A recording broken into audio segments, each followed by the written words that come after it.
Riebīgais veids. Ja jūs dzīvojat emocijās, jūs dzīvojat pagātnē.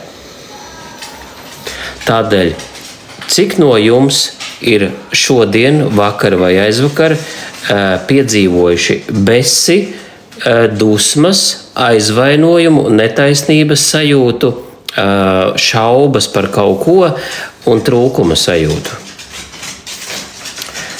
Ja jūs esat to piedzīvojuši, tad jūs visi 100% dzīvojat pagātnē. No šīs pagātnes stāvokļa jūs nevarat neko uzradīt priekš jūsu nākotnes. Jūs tikai un vienīgi spējat manifestēt no pagātnes pozīcijas uz nākotni. Un tāpēc arī saka, domai liels spēks, un jūs ar to pagātnes domu radat precīzi to, ko jūs patiesībā negribat. Tātad te notiek iekšējā sabotāža. Ja mēs sākam runāt par emocijām un sajūtām, ja, katra sajūta, kura kādreiz jūsos ir ieslēgusies, jā, arī kauna sajūta. Katra sajūta, kur ieslēgusies, viņa strādā sasaistē ar jūsu ķermeni. Un ja viņa strādā sasaistē ar jūsu ķermeni, viņa sāka regulēt jūsu dzīvi. Nevis jūs vadat, bet šīs sajūtas vada situācijas. Jūs varbūt esat ievērojuši, ka baiļu situācijās jums nav baigi tur kontrola pār šito, vai aizvainojuma situācijās jums nav baigā kontrola pār situāciju. Jūs nevarat tik vienkārši viņu atrisināt. Būtībā jūs vispār nevarat viņu atrisināt. Šajā situācijā rullē aizvainojums, rullē bailes, rullē šaubas, piemēram, uzņēmēji, ja? Kāpēc, piemēram, 10% uztais uzņēmums, pārējie neuztais uzņēmums? Tāpēc, kad ieslēdzās iekšā šaubas priekš viņiem ir kaut kas svešs, aiz šaubām ir bailes, nezināmais, man jau nesanāks, man jau neizdosies, un es pieņemu pats lēmumu nedarīt. Jā, vienkārši elementāri, es pats pieņemu lēmumu nedarīt, netaisīt kaut ko. Un tad pašā laikā arī fiziskā veselība. Ja ir kaut kādas nopietnas kaitas jums vai jums zināmiem cilvēkiem, šīs kaitas ir ieslēguši precīzi viņi paši. Un ja mēs zinām, ka šīs sajūtas, piemēram, sajūta, kad es nemīlu dzīvi, vai sajūta aizvainojums, vai sajūta aizvainojums. Aizvainojums ir sajūta, kad jūs esat sāpināti, jums ir bērnībā likts izēst tukšu šķīvi, jums ir likts stāvēt kaktā. Stāvēt, protams, kaktā. Un uz jums ir bļauts par to, ka jūs vienkārši elementāri esat bērns. Tad visdrīzāk, šī aizvainojuma sajūta ieslēgs kaut ko tādu ķermenī, kas saistīts ar nopietnām kaitēm, ko mēs redzam sabiedrībā, kas ieslēdzās pēc 40, pēc 50 gadiem. Jā, vīriešiem tas ir prostatas vēzis, sievietēm tas ir kaut kāds savādāks. Jā, bieži vien krūtsvērs. Līdz ar to automātiski šis, uz ko mēs velkam. Tātad, ja atrisina šīs emocijas, tad kā jums liekas, cik vienkāršāk un cik ātrāk būtu atrisināt ārstiem šo te problēmu? Vai ne? Jā, es tev atvainojos. Tev nav jāatvainojas. Labi. Man ir veseli 2 jautājumi, uz kuriem es tūdaļ atbildēšu. Darba vadītājs pret darbiniekiem gadiem ilgi pielieto bosingu, cik prātīgi turpināt darbu tādā vidē. Jūs varat izlemt. Bet te jūsos apakšā ir emocija, kādēļ jūs esat pieņēmuši lēmumu būt šādā te vidē. Tikai vienīgi šis jautājums. Ja? Kādēļ jūs pieņemat, ja jūs sakat, man nav citu variantu, tad attiecībā, kas jūs esat?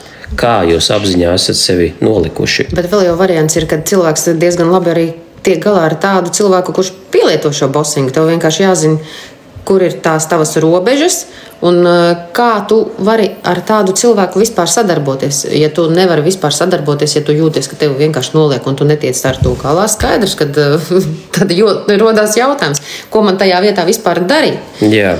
Savā ziņā ir tā, ka jūs varat turpināt būt darbinieks, bet jūs nebūsiet pats ērtākais darbinieks. Jūs būsiet tas, kas ciena sevi, savu laiku, savu darbu, un jūs necentīsieties būt kā pakalpiņš kaut kam citam. Līdz ar to tas ir emocijas, darbs ar sevi, darbs ar savām sajūtām, un tāpēc mēs ar Kristīnu arī nodarbojamies ar to, lai noņemtu lai palīdzētu klientiem noņemt tās sajūtas, kas jums dzīvē ikdienā traucē, kas slēdz iekšā kaut kādu trūkumu, kas slēdz iekšā kaut kādas nopietnas kaitas, un tāpēc arvien vairāk šie cilvēki sāk pie mums arī nākt, un ziemā ļoti daudz tagad nāk. Labvakar, Lāsma, jā.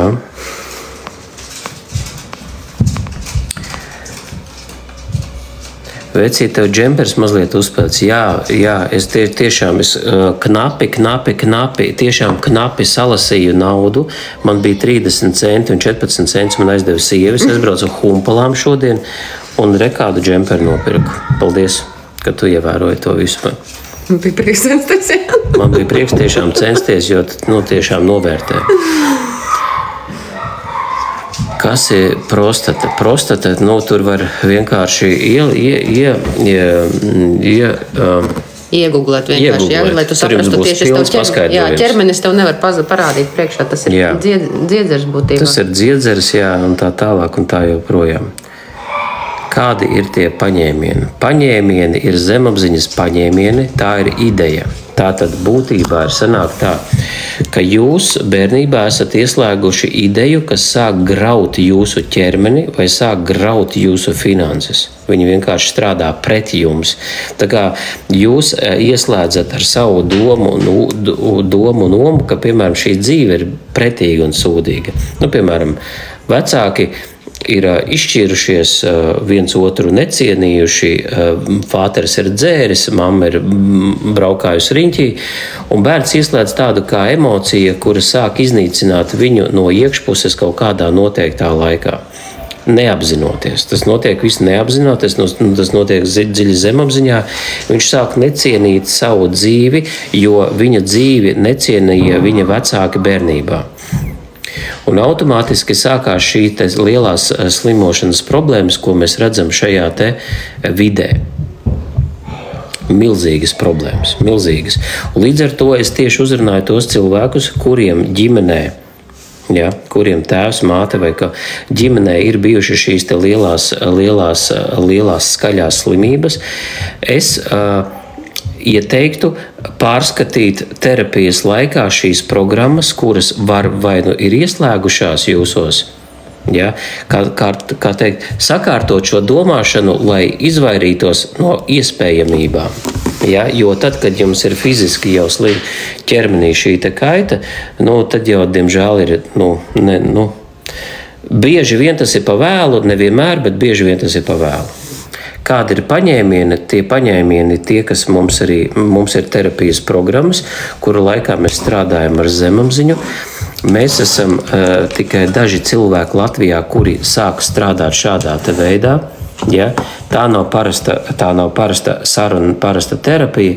Tur ir iesaistīta hipnoterapija, tur ir iesaistīta regresija, tur ir piedošanas prakses, tur ir dažādas prakses, bet visas vērstas to, lai izmainītu jūsu pārliecību par jūsu ikdienu un virzību nākotnē. Ja man Omi ieraudzītu ar šādu džemperi, ar sirdi aiziet, ok. Nerādiet manu video, tiešām saudzējiet savu Omi, ok? Tiešām saudzējiet Omi. Iedomājieties, tur jau pat joks pats par sevi, vai ne? Mums bieži vien ir lietas, kuras mēs nedrīkstam otram parādīt, otram pateikt, jo, ak, dieniņ, viņš taču tur kaut kas viņam notiks, bet mēs jau neesam vainīgi, kad viņam ir tāda uztvere vai viņam ir emocionālais tas līmenis vai fons tik nestabils, kad viņam tāds kaut kāds sīkums vai otram kaut kāda nesvarīga lieta tevi varētu izsist no kaut kāda līdzsvara. Ja? Tāpēc jau arī ir svarīgi vienkārši darīt to, ko tu gribi, un ja tev sitās ārā tie korķi citiem apkārtējiem, ja? Tad uz redzēšanos. Jā, ja kādam neliekas kopā, kad svētdienas vakarā mājās brīvā stilā pirms mēs dosimies ar sievu vannā, man jāsēž ir uzvalkā, tiktukā, nu tad es domāju, cik smaga kaitēja cilvēka galvā. Okay. Čau. Nu, tad mēs arī tagad nonākam pie tā, kad cilvēkos sēž šīs te pārliecības dziļi iekšā, un parasti bezmaksas konsultācijas laikā viņi uzzina šādas te lietas, kuras viņi it kā zināja, bet viņi paši līdz tām netika. Viņi nojauta, bet viņi netika. Viņi nespēja to saprast līdz galam, līdz kodolam. Tādēļ ļoti svarīgi ir atnākt kaut vai uz šo te, izmantot šo iespēju, jo šogad mums ar Kristīnu ir bezmaksas konsultācijas. Ja? Un mēs sniedzam šo iespēju, kad jūs varat 45 minūšu laikā saprast kaut kādas sev svarīgas tēmas, kas skar jūsu attiecības, jūsu finanses un jūsu veselību. Manuprāt, tā ir burvīga iespēja. Jo bieži vien cilvēki, es tikko arī uztaisīju postu, kāpēc es te nepiedalījos, ja par to, ka cilvēki domā, ka es darīšu visu, ko varu. Nu, es tagad ēdīšu veselīgi, es gulēšu, es negulēšu, es iešu tumsā, es iešu gaismā, es jogošu, stāvēšu uz galvas, tur dzeršu sulas, bļāviens, es darīšu visu, ko, un tad es būšu tik tīrs un brīnišķīgs, un man tā apziņa atvērsies, un visas čakras tur vienkārši salīdzsvarosies, bet tā problēma ir tajā, ka tajā brīdī, kad mēs iedomājamies atkal, kaut kas izsauc mums emociju. Emocijai pie pakaļas ir, ko tu esi tur ēdis, ko tu esi tur jogojis, ko tu esi tur tumsā nosēdējis, ko tu esi tur, kādu tu tur jogu vai dievu sevi esi atklājis. Emocija atdzīvojas, ja tu viņu neesi dabūjis ārā, viņi čiks tev pagriež atkal tajā pagātnē, kur tu izjūti tās šausmas, un tu rīkojies atkal tāpatās. Un atkal tu brīnies, bļāviens, kā tad es te 5 gadus sēžu, pusbadā, nesmu izgulējies, neko nedaru, ja, nevaru izdarīt, vai tur ar emocijām strādāju, bet kamēr tu neesi šajā zemapziņā ticis iekšā un no turienes izvilcis ārā to savu to urķi, kas tev tur vienkārši bojā dzīvi. Tik ilgi viss turpināsies kā bijis, jo kad ieslēdzās, piemēram, iedomājieties emociju, jūs sabaidaties, adrenalīns, ja, ir lietas, no kurām jūs baidaties, no kurām jūs nebaidaties, ja, un tad, kad jūs iznāk ārā šī baile, viņa ieslēdz uzreiz, hormoni sāk strādāt, adrenalīns izdalās, ja, tas nav tā, ka es tikai baidos vai es nebaidos, būtībā, ja es esmu vienkārši, dzīves mironis, tad es esmu savā zen, mani nekas neskar. Ja? Tad mēs esam dzīvi miroji, mums ir viss pofīgi. Ja? Tad mēs varam tādā stilā tur kaut kur alā sēdēt, un mums nekas nesatrauks. Bet tajā brīdī, kā mēs vienkārši ieslēdzam bailes, mums hormoni sāk strādāt, kaut kas izmeta hormonus pa daudz, ķermenis ar kaut ko tiek galā, ar kaut ko netiek. Vienam pēc tam paliek kaut kāda, piemēram, iedomājieties, valoda var sākt raustīties pēc kaut kāda baiļu notikuma. Vienam var sākties, piemēram, alerģijas. Ja? Tas ir tas visvienkāršākais, ar ko būtībā var tikt vaļā. Ja? Un tas nozīmē, ka emocija izraisa caur šo hormonālo fonu atkal kaut kādu tīri fizisku kaiti mums. Un tajā brīdī, ja mēs paliekam uz tā paša viļņa, ko līdz atkal tā pati emocija, tā pati pagātnes aina, kuru mēs nesasaistam vispār kopā, čiks mēs atkal esam šeit, mums ir hormonālais breakdowns kaut kāds, ieslēdzās kaut kādi gēni, kuri atkal kaut kur mutē, jo tas nav normāli, ka mēs visu laiku esam stresā. Vai ar hipnoterapiju var izārstēt to, ka cilvēks rausta valodu? Ja tam nav nekāda tīri fiziska iemesla, kāpēc viņš tur nevar parunāt vai kaut kas raustās. Ja tas ir emociju, kaut kāda emocija izraisīs bērniem, bieži vien maziem. Ja? Tas ir tāpēc, ka viņš ir sasniedzis kaut kādā stāvoklī, tīri emocionāli. Tad to var izārstēt. Jā. Man ir sieviete bijusi, kas tieši ar tādu problēmu bija. Viņai bērnībā aizliedza izlaist caur sevīm emocijas. Viņa nedrīkst raudāt, viņa tik spēcīgi māte apstādināja, ka viņa sāk raustīt valodu. Un situācijas, kad viņa tagad situācijās, kurās viņās baidās vai nav pārliecināta, viņa turpina raustīt šo te valodu. Līdz ar to tāpēc ir svarīgi saprast, ka jūsu iesnas, jūsu klepus, jūsu emocijas, jūsu kaut kādas bailes, jūsu aizvainojums, pilnīgi viss rodās no kaut kādām iemācītām sajūtām. Pilnīgi viss, jebkura kaite, un es arī saku arī par nopietnām kaitēm, arī tas saucamais vēzis, tas saucamais kaut kādas vēl nopietnas, tas viss rodās no kaut kā salduma ēšana, rodās no tā, kad jums šī te. Tā tad svarīgi saprast, kad emocija, piemēram, man bieži nāk vīrieši, kuri saka, man vajadzīga vienkārši pendele. Viņi gatavi, viņi saprot, ka viņos ir resursi, viņi var izdarīt 2 gados ļoti lielas, jo viņiem iepriekš viņi kaut ko ir darījuši, bet tagad viņi ir apstājušies izaugsmē. Vienkārši mēs atrodam emociju, kas liek viņiem nedarīt, kas liek viņiem apstādināt visu šito te, un tur vienmēr ir emocija. Sajūta ir tikai un vienīgi izpausme. Un šī emocija ir šī lieta, kas arī garantēti katru no jums tur kaut kādā, par ko tu runā. Pārpilnību var radīt no pārpilnības, pastāsti, kā tas dzīvē izpaužas. Ļoti labi. Jā, pārpilnība tā ir. Būtībā sanāk tā, mūs pilnīgi visus audzināja no trūkuma, no tā, ka rīt nebūs, un joprojām tas arī mūsos ļoti dziļi iekšā sēž. Mēs domājam, ka mums rīt nebūs, tā rezultātā mēs sākam krāt naudu. Tā rezultātā mēs sākam veidot spilvenes, tās rezultātā mēs sākam investēt. Arī investēt betonā, kripto, vēl vis kaut kur mēs sākam investēt. Dēļ tā, ka mēs zinām, ka rīt ir iespējams nebūs.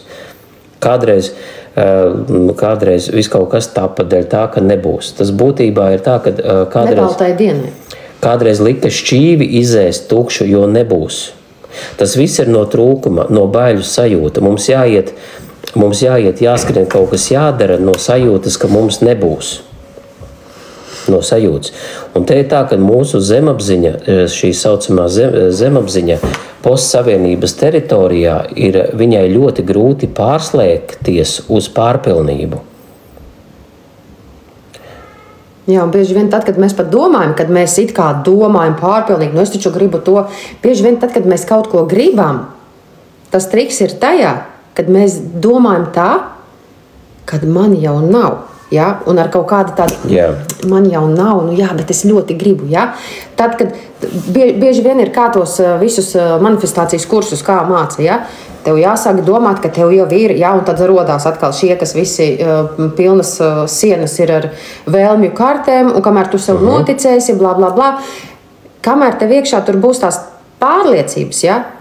Tas nenozīmē, ka tev pilnīgi nekas neveiksies. Nē, bet tev ir kaut kāds termostats, ka tu izies līdz kaut kurienei un liekas, kas tad ir, tu esi nopelnījis 5, viss kārtībā. Nē, citiem cilvēkiem ir tā, viņš aiziet līdz tam 5, viņš nevar pacelties augstāk. Viņam liekas, ja man tagad būs vairāk, man atkal būs lielāka atbildība, man atkal būs kaut kādi grūtības, man kaut kas nāks klāt, es nevarēšu to tikt galā. Un viņš atkal nolaiž visu līdz zemākam līmenim. Jā, tas ir viss, ko jūs domājat par vienu un to pašu lietu. Ja jūs saņemat, piemēram, to, ka jums noiet piemēram, darījums greizi, jūs saņemat mazāk, jūs saņemat papildus bieži, kad ir tā trūkuma, jūs saņemat papildus, jums iedod paaugstinājumu, vai jūs dabūnat no klienta naudu, un te jūs bieži dabūnat situācijas, kur tā nauda ir jāiztērē. Jums pēkšņi ir liels elektrības rēķins, pēkšņi jāpērk granulas, pēkšņi kaut kur jāmaksā, un pa lielam šī no trūkuma sajūta atņem visu laiku šīs te finanses. Tad, kad ir pārpilnības sajūta, jūs saprotat, ka jums pa lielam neko nevajag. Visumā sāk strādāt maģija, un viņa sāk piesaistīt sevī daudz dažādus veidus, kā jūs sākat saņemt naudu, un pārsvarā tas ir caur jūsu aicinājumu. Tas nozīmē, ka cilvēks rīkojas pirmā kārtā. Bet tas ir saistīts lielā mērā ar tādu, kā lielā mērā mēs zinām, ka Latvijā ļoti daudz ir trūkumā sēdošie cilvēki. Un te mēs nonākam pie tā, ka tā būs šai te sajūtai pārpilnības nāks līdz arī kaut kādā ziņā vientulība. Čau, Edvard. Ko taupītājs, to laupītājs precīzi. Jūs pelnat naudu, lai ieguldītu iekšā sevī savā priekā. Jūs esat baterija, kura katru reizi ir jāuzlādē.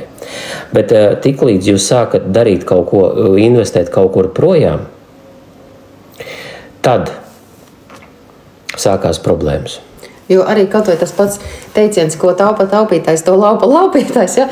Tas būtu interesanti pavērot kaut vai tādu statistiku, kā ir ar tiem cilvēkiem, kuri tā saka, vai viņi tiešām var kaut ko sataupīt, vai viņam grūti ir sataupīt, ja? Jo viņam skaidrs, viņam jau ir iemācīts, ka to, ko taupa taupītājs, to laupa laupītājs, ja? Jo tas, ja es taupīšu, tas nav droši, tad vienmēr kaut kas var notikties, ja? Un tad tu ar savu domāšanas veidu kaut kādīgi uzvedies ne tā, ja? Kad beigās tiešām sanāk tā, kad bāc, tur tu kaut ko pakāsi, tur tu ne tā aprēķināji, tur ne tā izdevi, un tur atkal kaut kur aizgāja viss penderi.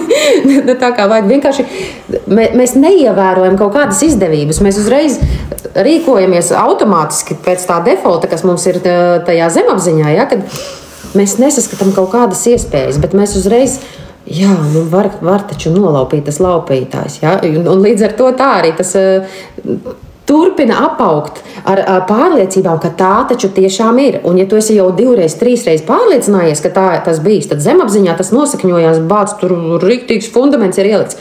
Tā tad savādāk nevar būt. Tieši tā es esmu pārliecinājies, tā tas strādā, ko tu man stāsti, un mēs skatāmies uz citiem strādā tas, kas, piemēram, kad viņš, piemēram, sataupa vai kaut kas savādāk. Viņi vienalga saprot, ka nē, priekš manīm tas nav droši, priekš manīm nē.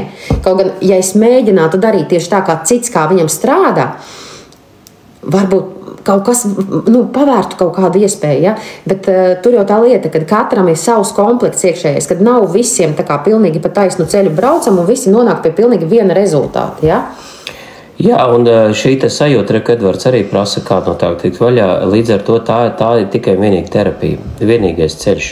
Es eju joprojām pie Kristīnas uz terapiju, jo man ir bomža sindroms uz 10 000 mēnesī. Es mēģinu pārsist uz augšu, ja, un es joprojām eju pie Kristīnas uz terapiju, viņa man pieņem. Un tā ir viltīga sajūta. Tad, kad es klientiem noņemu aizvainojumu, bailes un kaut kādas tādas emocijas, tikai tad lien ārā tas no trūkuma sajūtas. No trūkuma sajūtas tas ir fokus uz trūkumu. Jūs fokusējaties, lai jums nebūtu, vai jūs fokusējaties tikai uz to, lai jums būtu tikai, piemēram, 3000 un ne vairāk. Vsjo, 3000 un vsjo, viss, čau. Līdz ar to sanāk tā, ka tāpat kā jūs uz mašīnām fokusējaties uz ielas, uz mašīnām, jūs ievērojat tās, kas jums ir interesantas. Tieši tādā pašā veidā apziņa strādā uz notikumiem vai uz trūkuma. Un mēs atrodam divas kaut kādas iespējas, kā no trūkuma pozīcijas atrast mums kaut kādas izejas. Piemēram, arī Kris raksta, no katras bezizejas ir vismaz 2 izejas. Ja? Tas ir atkal. Tas ir super, ka tev ir tāda domāšana, jo tāpēc, kad cits pateiks, bezizēja ir bezizēja, tā ir bez izējas, ja? Yeah. Bet otram būs uzburta bilde, kad man apkārt vienmēr visi teica, ka no katras bezizējas ir 2 izējas. Tā tad nevis vienkārši viss. Un tu domā, ka tagad ir viss, bet tagad, vai tu arī saki, bāc, tur jābūt 2 idejām, domājam, kas tur ir, jā, tā darbinam, mēs prāts sāk strādāt vēl asāk, tad, kad mēs saprotam, ka te ir kaut kur vēl jābūt kādai idejai, jā. Čau, Jāni, prieks tev redzēt. Es saprotu, laupītājs ir vajadzīgs, jā. Protams, ka laupītājs ir vajadzīgs. Laupītājs izdara ļoti labu darbu tiem, kuros ir emocija, kad mani vajag apzakt, jo es esmu trūkuma cietējis, kas ir zemapziņā. Laupītājs izdara to fizisko darbiņu. Jā, un vienalga, cik kameras, cik suņus vai ko mēs tur uzliekam. Un pieticība arī ir stopers, jā, protams. Jo, mūs iemāca būt pieticīgiem, jā, vai kad mēs, bet tas jāskatās atkal pēc sevis, jā. Katram tas mēra instruments savādāks. Es skatīšos uz vienu un paskatīšos, wow, kā tas tur māk, kā viņš dzīvo, kāda viņam māja, kāda viņam mašīna, ja? Bet ko tas man dos? Man tas es skatīšos ar viņu baltu skaudību, ar melnu skaudību. Man radīsies azarts, Nu, ja viņš var, es arī varu, vai kādas man ir iespējas vispārībā kaut ko darīt. Ja? Tātad, kā tu tajā visā jūties? Ja? Vai tev to pieticību ir iemācījuši un tu ar viņu jūties nekomfortabli? Ja? Jo, ja tu jūties komfortabli, bet apkārt tev kāds kaut ko sāk stāstīt, klausies, pietiek, varbūt, nu, tad izdaram to, izdaram šo, un tu saki, nē, man jau pietiek. Ja? Tātad, vai cilvēkam tā ir te ciet, kad man dzīvē vairāk neko nevajag? Es esmu gatavs bērniem uz šīs platformas piedāvāt tikai to, kas te ir. Vairāk es negribu meklēt, negribu skatīties. Ja priekš sevīm es jau neesmu gatavs skatīties, kur tad vēl citiem? Nu, viņi tad, kad paaugsies, tad viņi paši kaut ko darīs. Ja? Jo jā, tāpēc jau tas ir tā pieticība, tāds stopers. Jā, tādēļ lielākā daļa arī melo sev, atklāti personīgi sev, un tāpēc viņiem nav tie rezultāti. Cik maksā terapija? Nu, pa terapijas cenām mums ir tā, ka tas viss iet caur bezmaksas konsultācijām, tāpēc, kad mums ir jāsaprot, vai mēs esam gatavi strādāt ar jums, ja? Un vai mēs esam gatavi vest jūs līdz tam mērķim. Tāpēc, kad mums terapija, tas tāds nav vienkārši parunāšanās, tas ir nopietnas darbs ar jūsu zemapziņu, un tur līdz ar to tas ir tā kā, tas ietekmēs, piemēram, jūs līdz šim brīdim jūs esat sakrājuši kaut kādu pieredzi, piemēram, 20 gadu kā nepelnīt pieredzi. Nākamos 20 gadus tas varētu izveidoties savādāk. Bet, lai izveidotos savādāk, dārgie draugi, jāizmaina domāšana. Jūs uz bērza saknēm neizveidosiet ozolu. Nesanāks. Tāpēc piesieties uz bezmaksas konsultāciju, un šogad mums viņas ir pagaidām bezmaksas. Ja? Bet nu jau tas pieprasījums sāk tik liels rasties, ka nākamgad es pieļauju, ka mums būs jau maksas. Bites un sūdumušas, jā, tā ir. Jā, bites un sūdumušas, jā. Tā tālāk. Potenciāls vienmēr ir lielāks kā problēma. Protams. Jā. Protams. Tā, cik maksā Zigmār, kāpēc tu netiec pāri 10 000 iekšējais bombas sēž? Tur jau tā iekšējais bombas, un viņš dara tā, viņš tur konkrētā situācijā, vienalga, cik tu saņem, tad nonulēsies līdz tam, cik tu esi vērtīgs. Un tas ir stāsts par tevi, par tavu vērtību, par vērtību šajā vidē, šeit, apkārt, cik tu esi vērtīgs. Par to, ka tev vecāki nav iedevuši visu rekušai ņem, un tev būs, ja? Un tev tā sava vērtība jāpierāda pašam. Bet tas jau saistīts, ka tu nepierādi citiem, bet sev, ja? Tātad, kas tev būs gana? Raksta bagāts tas, kam pietiek. Nu, es nezinu, vai tas ir bagāts tas, kam pietiek, ja? Jo, ja es apstāšos vienkārši tajā vietā un teikšu, man pietiek, tas jau nenozīmē, ka es esmu nelaimīgs, kad man nepietiek, ja? Bet es saprotu, ka man ir, un, piemēram, tev ir daudz lielāks vēl potenciāls, kuru var likt lietā. Jā, mēs varam kā latvieši ietekmēt šo te vidi, pasaules telpu spēcīgāk. Kas priekš tā vajadzīgs? Atvainojos, nauda ir vajadzīga priekš tā. Jo visi tie, kas spēj ietekmēt kaut kādus lēmumus, viņi ir naudīgi cilvēki. Viņiem par to maksā, tāpēc, ka viņos ir kaut kāda vērtība. Visi švābes un visi šitie te gudrie, viņiem ir kaut kāda vērtība, viņiem samaksā lielu naudu, viņi pasaka vienu vārdu un novibrē puse Eiropa. Vai ne? Bet naida spēks ir lielāks kā mīlestības spēks. Tad atkal tas ir kā tas salīdzinājums. Tumšais, ja, vilks un gaišais vilks, kuru tu sevī barosi, ja? Vai tu tev pametīs priekšā to naida gaļu tam naida sunim, ja? Tam dusmīgajam, tam tumšajam tavējam, vai viņš kritīs uzreiz virsū? Tad tas būs tas, kuru tu baro visvairāk. Ja tie cilvēki, kuri ir būtībā, viņi liekas, nē, man ar dzīvi viss kārtībā, un ko līdz tev piemet priekšā to naida barību, tu esi gatavs krist virsū, plosīties, un tu uzreiz viens knips, tu no naida, no mīlestības esi prom naidā. Tu vispār aizmirsti, kas tāda mīlestība, jo tās emocijas ir tik trakas, viņas uzšumējas, ka tu uzreiz esi gatavs būt tajā otrajā pusē. Ja? Un tāpēc arī atkal mēs atgriežamies pie šejienes, kas tev tur ir iekšā. Ja? Kad tā naida spēks ir lielāks, būtībā tev būtu jābūt lielākam gan par spēku, gan par mīlestību, lai tu saprastu, kur ir tavas robežas, lai tevi nedricelē un nerausta ne ar mīlestību, ne ar naidu, lai tevi neizmanto. Jo ko līdz tevi var izmantot vai kā instrumentu, kā naidīgu kaut kādu uzbrucēju, vai kaut kādu naida kurinātāju, vai kaut kādu, vai dieniņ, tu saņemsi šeit tādu mīlestību, tādu atbalstu, ja? Kad tu atkal dēļ tā trūkuma nāksi pēc tās mīlestības, vai tu domās, ka tu ar to naidu kaut ko tādu aizstāvēsi, vai kaut ko tādu iegūsi, ka tu nāksi un iesaistīsies tajā. Tev jābūt tam pāri, tāpēc tev ir jāpārvalda tās savas emocijas, ja? Bet viņas pārvalda mūs, kamēr mēs nesaprotam, kas notiekās. Jā, un man komentārs bagāts tas, kam pietiek, te ir tā, ka te ir tāds viltīgs moments, ir tā, ka te man ir stāsts par to, ka ja mēs, piemēram, tas ir tāds, ja mēs sēžam tajā pašā Hruščovkā caur saviem televizoriem, ekrāniem un skatāmies, ka pasaulē ir vardarbība, kari, trūkums, visādi Covid, pandēmijas un tā tālāk, mēs zemapziņā sajūtamies pēkšņi droši savā telpā. Ja? Droši savā telpā, un mēs pieņemam no zemapziņas viedokļa, ka mums nekas nav jādara. Mums nav jāattīstās. Bet tas ir tādā pašā veidā iluzors moments. Tāpat kā, piemēram, bērns varētu pateikt smilškastē, kad, piemēram, man pietiek ar šito visu. Cik ilgi tev pietiks? Tev pietiks ar smilškastu līdz tīņu vecumam, un tīņu vecumā tev pietiks līdz pieaugumam, līdz ģimenes vecumam. Ar ģimenes vecumu tev ar 2000 pietiks, piemēram, es esmu strādājis pirmajos darbos par 160 latiem. Ja? Vai man ar 160 latiem pietiktu tagad? Jums katrā posmā ir izaugsme.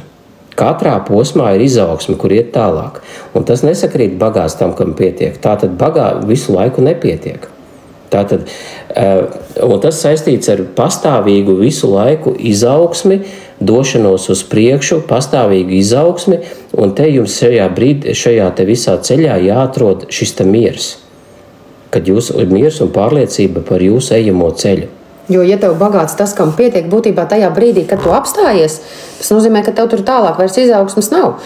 Ja tu esi bagāts, tad tu taču vari tik daudz ko radīt, tik daudziem palīdzēt, to savu mindsetu kaut kur mācīt vai to savu lietu, ko tu dari kaut kādā veidā virzīt uz priekšu, ja?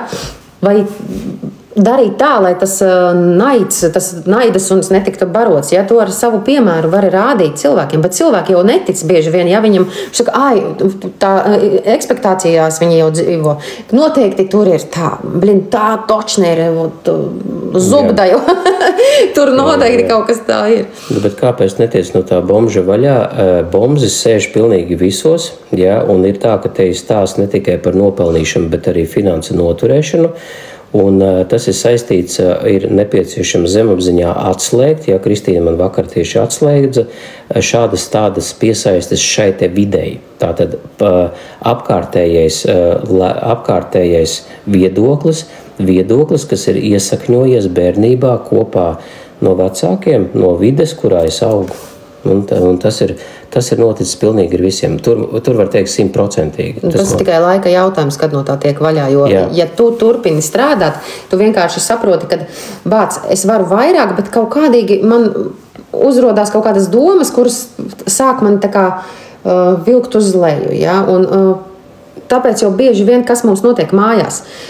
Tikko tev sāk neveikties, tev blakus ir kāds čivinātājs, kurš saka, ko tu tur šito dari, tas noteikti kaut kāds sūds ir neveiksies, tev būtu normālu darbu darījis, blā, blā, blā. Ja?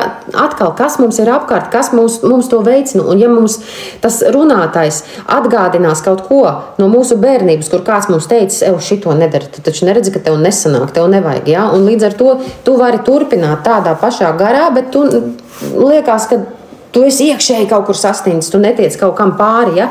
Bet būtībā tas ir tev jānoķer tikai tas ķeksis, un tu atkal tiec tālāk. Un tas nenozīmē, ka tieši tas viens cipars ir, ja? Tas jau tiek lēkāts pāri vai šurpu vai augstāk, mazāk. Bet tas, ka tu saproti, ka to es varēju izdarīt, ja? Un tur nāk tas diedziņš vēl kaut kur velkās līdzi, tātad, lai izraktu vēl kaut kādu tur dziļo pārliecību. Un vienmēr tas ir diskomforts. No vienas pozīcijas izmainīt uz otru ir vienmēr diskomforts. Komforts ir būtībā lielākais dēmons jūsu dzīvē, kāds vispār ir iespējams. Dēmons pateiks, nedariet, sēdiet biksēs, meditējiet, staigājiet pa mežu. Par to, kas tev ir. Es pieņemu visu, kas ir. Labi, tik cik tev ir labi un tā tālāk, sēdi komfortā, un tas ir lielākais iespējamais dēmons cilvēka dzīvē, bļāviens. Cilvēks ir nodzīvo visu dzīvi un saprot, ka viņš nav dzīvojis. Iedomājieties, kādas ellīgas šausmas tas ir iespējams, ka tu neesi dzīvojis. Un galvenais apgalvot pasties, kas ir grūts darbs. Kā jūs domājat, jūs ar to lepojaties, ka jūs darat kaut ko grūtu, vai jūs pārdzīvojat, ka kāds cits nedara to grūto darbu? Vai nu tu viņu dari ar to sapratni, kad es esmu īstajā vietā, īstajā laikā, un tas ir priekš manīm, un es to varu izdarīt tā, ka priekš manīm tas ir ok. Jā, man bija terapijā viens cilvēks, 56 gadi. Viņš gāja caur grūtībām visu laiku. Viņš gāja caur grūtībām, viņš ļoti kačājās, viņš izvēlējās grūtus darbus, viņš vienmēr spīdzināja savu ķermeni. Un 56 gados viņš atnāca pie maniem un saprata, ka tas nav īstenībā normāli, ka vajadzētu kaut kā vieglāk. Un te mēs nonācām bērnībā, un te bija stāsts par viņa tēvu. Tēvs bija attiecīgi ar viņu izrīkojies, kādēļ viņš pieņēma sevī šo pārliecību, ka viņš sāk spīdzināt savu ķermeni. Un tad, kad mēs to atbrīvojām, viņš sāka meklēt iespējas, kā varētu papelnīt arī ar smadzenēm. Nevis tikai ar roku, bet arī ar smadzenēm. Un viņš sāk tagad veidot savu uzņēmumu, kur sāks tirgot kaut kādas preces, kas viņam patīk. Un tas viss veidojas zemapziņā.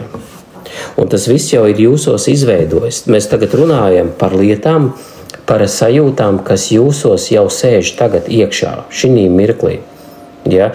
Un ja kāds no jums saka, ka ar jūsos nav problēma, tad tā ir pati lielākā iespējamā problēma vispār, ever. Tā, sveiki, jā. Čau, mīlīši. Čau. Sveiki. Nu, lūk. Tātad, ko mēs vēl tagad varam pārnāt? Pats svarīgākais, ko mēs gribam pateikt, to, ka ja jūs sēžat emocijās, jūs sēžat pagātnē. Ja jūs bija pēdējās šodien, vakar, aizvakar, bija kaut kādas bailes, šaubas, besis, aizvainojums, dusmošanās, bļaušana vai neapmierinājums vai kaut kas tam līdzīgs, jūs dzīvojat pagātnē. Jūs dzīvojat pagātnē, jūs kuļat pagātnes sviestu joprojām. Un jūs manifestējat attiecīgi no šīs pagātnes pozīcijas nākotnē. Būtībā jūs esat ieslogoti. Jūs esat ieslogoti un jūs paši esat apsargs savam cietumam. Un jūs nespējat no viņa tikt ārā. Tas nav tik vienkārši no tā tikt ārā. Jums tas ir jāsaskaņo ar ķermeni. Tāpat kā uzmanifestēt Bentliju nav vienkārši. Lai uzmanifestētu Bentliju, jums ir ne tikai jāiedomājas, ka jūs ar viņu braucat, bet jums ir reāli jāsēž pie šīs stūres un jābrauc tik ilgi, ka jūs pierodat un saprotat, ka tā ir jūsu mašīna. Un tā ir manifestācija. Menedžmentā cilvēki pāragri mirst no sirdskaitēm. Daudz ap 55 gadiem. Tur jau tā lieta, kad cilvēki pierod atrasties tajā stāvoklī, kad mani moca. Ja, tas priekš manīm, kā tas ir atrasties visu laiku stresā, no manīm visu kaut ko prasa. Visi taču tur atrodas. Ja? Tas ir tas, ko mēs savā galvā sev stāstam. Kā mēs tiekam ar to problēmu galā. Ja? Un ja mēs aiziem pie kāda no sērijas, tu maksā kādam naudu, lai viņš tev sakārtotu galvu, kurš tevi atbalsta, kurš tev tic, kurš tev parāda iespējas, kā tu vēl vari, jo viņš redz tavas kaut kādas varbūt stiprās puses un izceļ ārā to, ko tu esi aizmirsis, ko tu pats atceries pēkšņi, ja, kur tev iespīdina to gaismu. Un tāpēc jau tas ir labs rādītājs, ja, ko jūs esat gatavi darīt, lai 55 gados neatstieptu pedāļus. Ja? Jā. Man patīk grūts darbs, tāpēc sāku pamēģināt. Tieši tā, tas ir tas, ko es teicu, jā, kad varbūt tu esi tajā īstajā vietā. Vienam tas būs grūts darbs, jā, bet varbūt tu esi tik stiprs, ka priekš tevim tas ir pilnīgi ok. Jā. Nē, pats vārds ir tā, ka redzi, nav tāds viegls vai grūts, ir tikai normāls. Ja tu viņu uzskati priekš sevīm par grūtu, tu izsmelsi savu ķermeni un sāksies problēmas. Tu proti? Kā tu esi pieņēmis, vai tas ir grūts vai tas nav, hanteli cilāt. Kurš ir smags? 10 kg vai 55 kg. Tu vienīgais piešķir nozīmi. Tagad tu esi piešķīris nozīmi, ka šis darbs tev ir grūts. Tā kā tu esi piešķīris šo nozīmi, tu savu ķermeni pamazām bojā. Ja tu uztversi, ka tas ir normāls, adekvāts un tā tālāk, ja, pret kādu mērauklu tu balsties? Citi saka, ka tas ir grūts, vai tu saki, ka tas ir grūts, vai kā tas viss notiek? Būtībā tas ir vienalga, kas to saka, ja, jo galvenais tas noteicējs, kurš to tev pateiks, tas ir tavs ķermenis. Tavs ķermenis un tavs prāts. Viņš tev parādīs ar slimību, ar kaut kādu kaiti, ja, kad skaties, tas nav ok. Tagad tev te būtu jāpievērš uzmanība kaut kam citam. Kāds visu to ražo, ko jūs tērējat? Es gribu jums izskaidrot par naudu.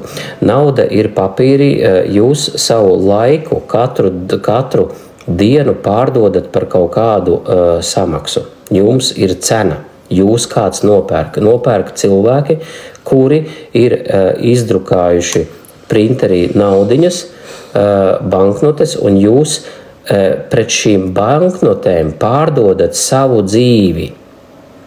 Kāds izdrukā, uzrada 1, 2 vai 3 vai 4 padonus ar naudu, un viņš samaksā par jūsu visu dzīves veikumu, par to, ka jūs, piemēram, smagi strādājat uz ceļa, piemēram, elpojat asfaltu un tā tālāk un tā joprojām, kāds par to vienkārši izdrukājas un samaksā.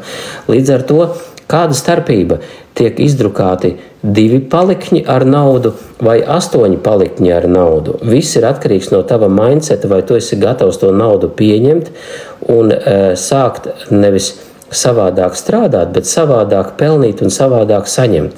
Jo, ja tu būtu piedzimis Šveices ģimenē kaut kādā muižā un tā tālāk, ne jau noteiktu naudas daudzums, bet tieši tavs mindsets būtu iemācīts domāt pilnīgi savādāk. Un šis mindsets ir dominējošais, kāpēc viņiem visu laiku ir un būs. Latvieši joprojām sūkā ledu, un katra mūsu krīze, katra viss šitā te, kas mums ietekmē, latvieši tiek satricināti un bļaustās, ka viss ir dārgs. Kāpēc dārgs? Tāpēc, ka latvieši par visu maksā ar savu dzīvi. Nevis ar to savu piedāvājumu, bet ar savu dzīvi. Vispār izpratne ir otrādāka. Jo redz, tava izpratne par to, ka uz ceļa darbs ir atpūta, ja, tas nav darbs, tā ir atpūta. Redzi, mana mamma, piemēram, viņa strādāja kasē. Un viņas dzīve beidzās 54 gados ar vēzi. Viss. Ko pasaka šis darbs? Tas bija ļoti viegls darbs. Tas bija darbs, kuru viņa būtībā viņa saprata, ka es neko citu nevaru mainīt. Man te ir jābūt, man te ir jāstrādā. Un tas neapmierinātība ar to dzīvi, ar to darbu vai ar tiem cilvēkiem, kuri viņai tur visu laiku jāsatiek, viņi noveda tur, kur viņi noveda. Ja? Un, tas ir tāds hello, wake up call, ja? Kurš sāk skatīties, kāda starpība, vai darbs ir grūts vai viegls, vai viņš tevi novedīs kapā, mēs visi tur nonāksim, ja? Bet vai tas notiks ātrāk vai vēlāk? Kas notiek mūsu galvā, darot to darbu? Jā, vai jūs vispār būsiet dzīvojuši, kamēr, jo jūs varat pieņemt sevi pārliecības, un es kāpēc to esi noticējis, piemēram, savām pārliecībām? Kas liek tev tam ticēt? Kas liek tev domāt, ka tu esi pareizajā vietā, darot konkrēti šo smago darbu? Vai jūs dzīvojat bez naudas? Nē, es nezinu tādus cilvēkus, kas dzīvo bez naudas, mēs dzīvojam ar naudu. Mēs dzīvojam ar naudu. Un pēdējos 16 gados man bija celtniecības uzņēmums, kurā es apgrozīju 1,5 miljonu eiro gadā pēdējos 4-5 gadus. Tā ir mana realitāte. Es saprotu, kas ir viss vajadzīgs, lai varētu to visu izdarīt. Vēzis jau bija apakšā, šeit neiet runa par slimībām. Es tev sasaistu vienkārši kopā kā darbs un nemīlamā kaut kāda izdarība, ja tur dzīvē kaut kādas lietas saiet kopā ar šīm lietām, ja? Jā. Un mūsu dzīve ir mūsu paša izvēle. Precīzi, jā. Tā. Kas par precīzi? Tieši tā. Un tagad ir tā, ka kas liek mums izvēlēties tādu dzīvi, kāda mums tagad ir? Kas liek mums noticēt tai dzīvei, kura mums tagad ir? Mūsu tai ēkai, kurā mēs dzīvojam, mūsu kredītam, kas mums iedeva to ticību, ka mums ir jāņem kredīts, kas iedeva to ticību, ka mums jādzīvo, piemēram, attiecības, kuras ir destruktīvas, kas iedeva to ticību, ka man jāiet katru rītu uz algotu darbu un jākalpo, jāvergo citu interesēm. Kas iedeva mums to ticību? Ja? Un mēs tās ticības arī mainām. Un konsultācijās tik bieži atnāk cilvēki, kuriem liekas, kā tad es gribu tā kā vienkārši pārbaudīt, kā tad tik tālāk uz priekšu, ja? Bet man it kā viss ir labi. Jā. Un tad mēs sākam skatīties, viss ir labi, bet pirmkārt jau sāksim ar to, ka tie, kas vienkārši paskatīties, kas tad man labi. Mans uzdevums ir tev parādīt, ja? Bet tas jau pamatā pasaka, ka ar šiem cilvēkiem mēs nestrādāsim, ja? Jo viņi grib visu pārbaudīt, viņi grib tā kā paskatīties, viņi neredz vispārībā, kurp viņiem virzīties, viņiem nav mērķis. Atnāk, piemēram, sieviete, kura saka, tā kā man viss labi, es gribētu tikai labāku darbu un attiecības. Mēs izskatām visas situācijas un nonākam pie vecākiem. Kā vecākiem? Nē, vecākiem viss ir labi. Tā kā man vecāki bērnībā viss super bija. Un tad, kas tas bija tas superīgais? Kas tas ir tas labākais, ko tu atceries? Ja? Tā, neviens man tur īpaši neko tur nepieskatīja baigi tur un neko neliedza. Mamma tur ļāva visu ko, ja? Un tad mēs nonākam, ko tad vecāki dara tur kopā. Sanāk, vieni nerunā, ja? Māte visus kontrolē. Nē, bet viņai jau neaiz ļauna prāta. Un tēvs tur puslims jau nozombēts, jau tur tai mātei blakus velk. Ja? Un tad sanākam, kā tad, lai es atrodu attiecības, ja es esmu pārņēmis to modeli, kad es esmu nodzīvojis 3 dažādās attiecībās, kurās nevienās man nav veicies, tad no kurienes tu to modeli esi izņēmis? No tās ģimenes, kur tev viss ir tik veiksmīgi? Ja? Tavā uzņēmumā strādā cilvēki, viņiem nemaksāja. Protams, ka es maksāju viņiem. Es ļoti labi maksāju. Un tas nav tāds plašs kurs.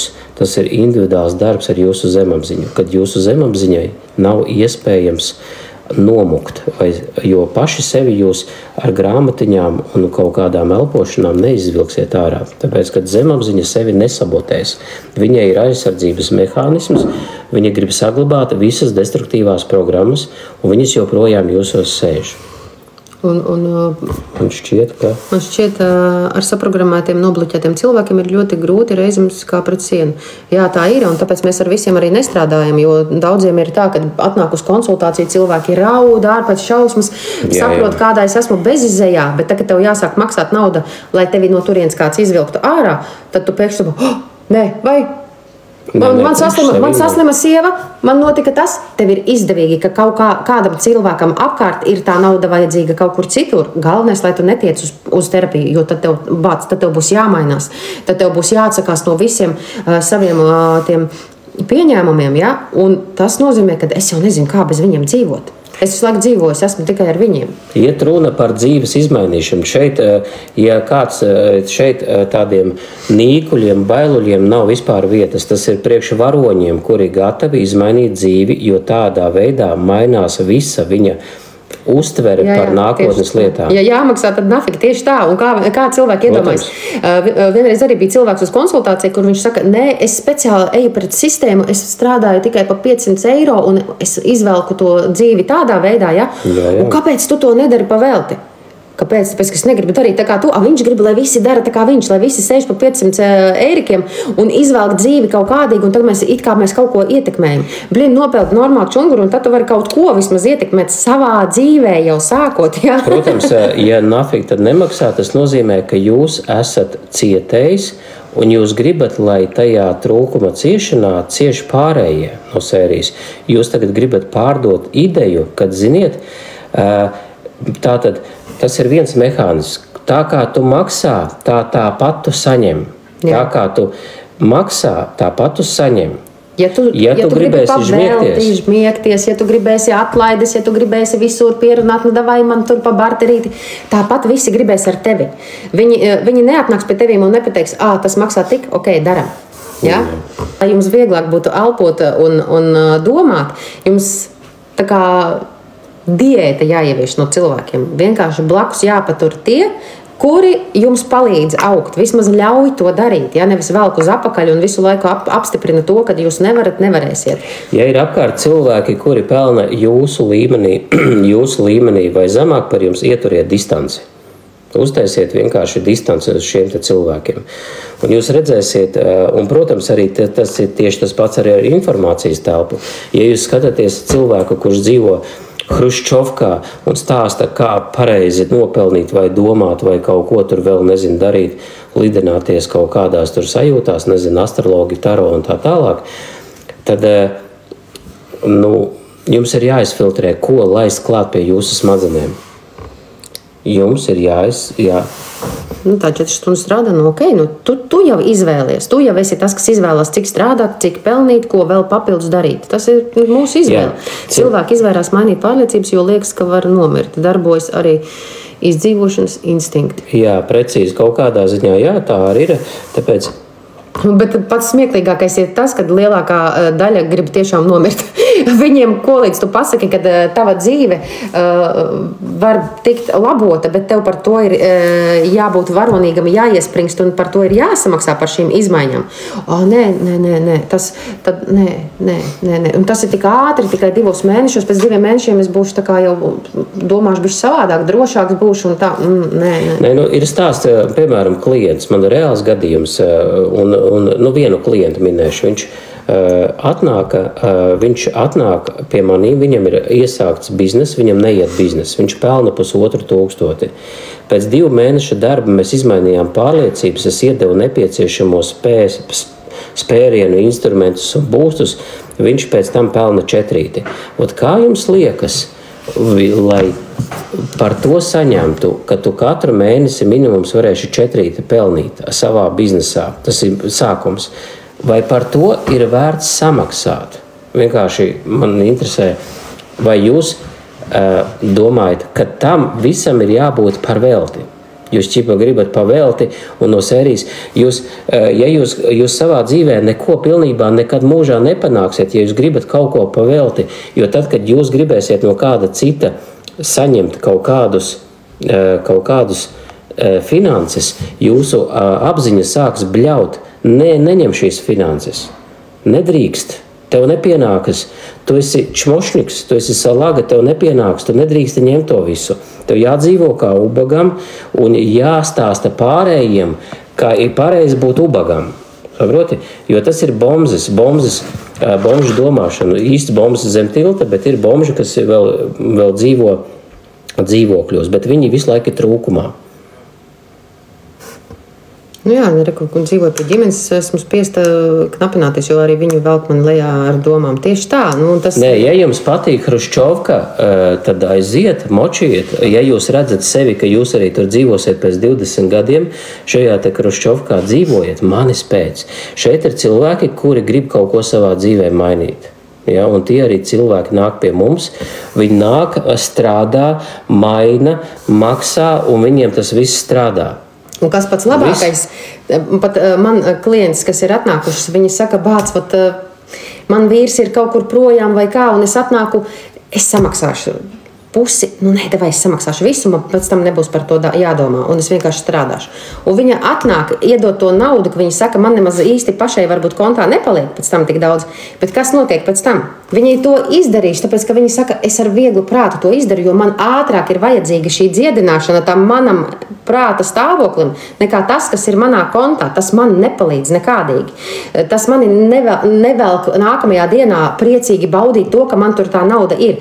Tad, kad viņa to visu izdara pēc 4 seansiem, viņa saka, bāc, es tagad ar tādu attieksmi vienkārši daru savu darbu, kad es nopelnu vairāk, es varu pacelt cenas, es pēkšņi atrodu iespēju, man sanāk tik daudz klienti, kad man jau vietā ir nopelnīta tā nauda un vēl vairāk, un es varu atļauties iziet kaut kādus kursus, ko es domāju, ka nekad es tādus nevarēšu iziet. Viņi iziet tos kursus, un viņi vēl paceļ cenu, lai varētu tālāk turpināt augt un darīt ar prieku un ar jaunu tādu pašpārliecību tās lietas, ko viņa nav darījusi varbūt pirms tam. Un reko arī raksta ģimene knapinās un patreiz. Es gribēju pateikt tā īsumā par šo pašu, kad būtībā jūs esat saskārusies ar sajūtu, ar šo te spiešanas bezizējas sajūtu jau bērnībā. Un jūs šajā dzīvē, šajā mirklī esat piesaistījuši šo te situāciju savā dzīvē, tāpēc, ka šī pazīstamā sajūta ir atvedusi jūs pie šīs situācijas. būtībā jūs esat šīs sajūtas upuris, un šo sajūtu ir jānoņem. Un jūs neesat nekur citur, kā atkal pie vecākiem, kuri to pašu vien translē un turpina. Ja? Tātad, kāpēc jums tas ir izdevīgi? Ja? Zemapziņai vienmēr ir kaut kāds izdevīgums, kāpēc es to daru. Un bieži vien liekas, kā tad tas var man būt izdevīgi. Un tad, kad mēs ejam zemapziņā un atklājam, kāpēc? Tad tas ir tāds wow moments, ja? Kurā liekas, es vesels nedarītu.